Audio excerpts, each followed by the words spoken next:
For me, the brand, it still stands head and shoulders above Mercedes or Audi or the comparable German brands for me, just from a driving dynamics perspective. Especially with the 36, you feel you're in a car that's very nimble, very agile, whereas the later editions seem overladen with technology and also quite heavy in comparison. The 36, even now, you can use it. And that's the beauty of M3s. You can actually use them as your everyday car, every purpose car, but still have fun on the back road when you want to.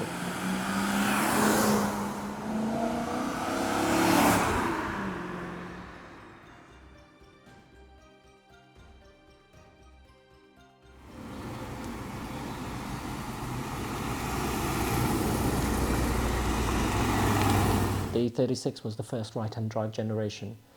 E30s are great, and I think for myself, I'm probably not the demographic that admires them enough. For me, the 36 was the grown-up version. It ended up being such a sales success. It transformed the brand. I think it was designed and it was almost publicised as the car that you can use every day, and it's pushed the M division because of the sales success that it had. The Imola were the last 50 coupes that BMW UK commissioned.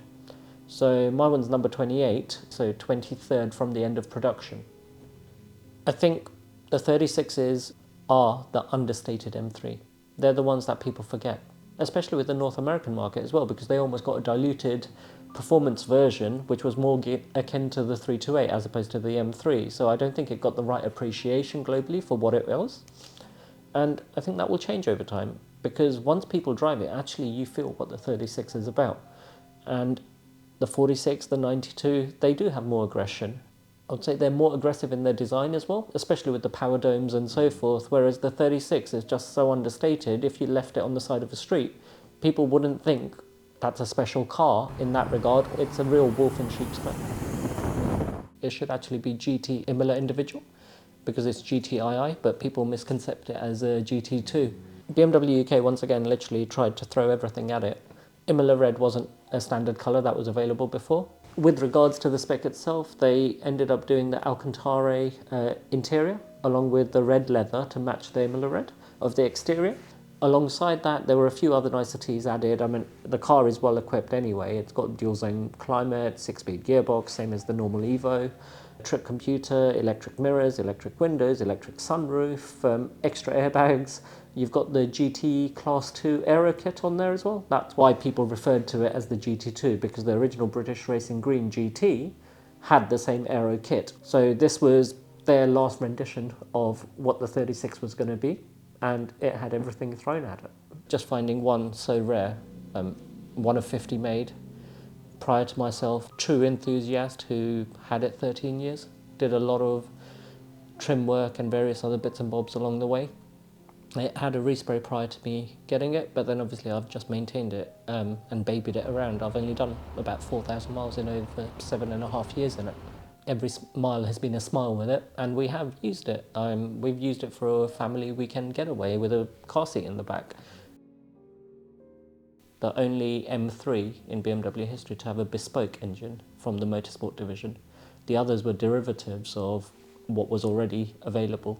The sound is uncomparable, and we're not going to find another like that again in our lifetimes because people aren't building them. The only other ones you're talking of your Audi R8s and Lamborghinis, and that's not available for every single person.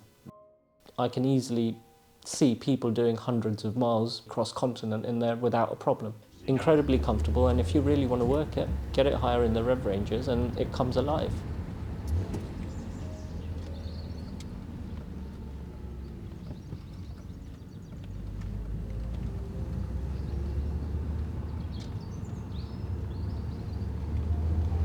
Not many manual competition packs around. I believe there was only about 30 that were for the UK market and 66 in right-hand drive worldwide.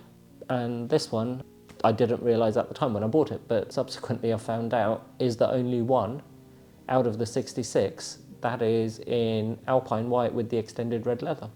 I wanted the competition pack just because of the enhancements it gave. The wheels are gorgeous on there. These were painted black by the previous owner to match the carbon roof. It wasn't my first choice, but it's grown on me. Gorgeous wheels as part of the competition pack, lower suspension height, the electronic dampener control, and a few other niceties just to go with it. When you looked at the cost options, it was actually a no-brainer. It was only about 3.5K more when you're speccing up a new car to go for the competition pack. I'm surprised not many more people did it, but I think at the time DCT was the preferred option, and a lot of people have said the DCT for everyday driving and the way people use their cars, it made a lot more sense. But I still enjoy the driver engagement. BMWs are meant to be manual in my eyes. You're not going to get a manual V8 from a German brand again. So I'm only the second owner, and considering my car history with the brand and what else I do with the brand, it's definitely been mollycoddled, and I think I've only done about 2,200 miles in 2.5 years in it. This one, from a maintenance perspective, I've just had the rod bearings done by BMR Performance, and Barry and the team are fantastic over there. So they also serviced the E36 about 400 miles ago. So that's been looked after through them. They did a big inspection too on that one, including the shims and so forth as well. And the proof is when you drive it, you feel that. In addition, I've also had the Vanos rebuilt as a precaution, because that was the other weak point on the E36s.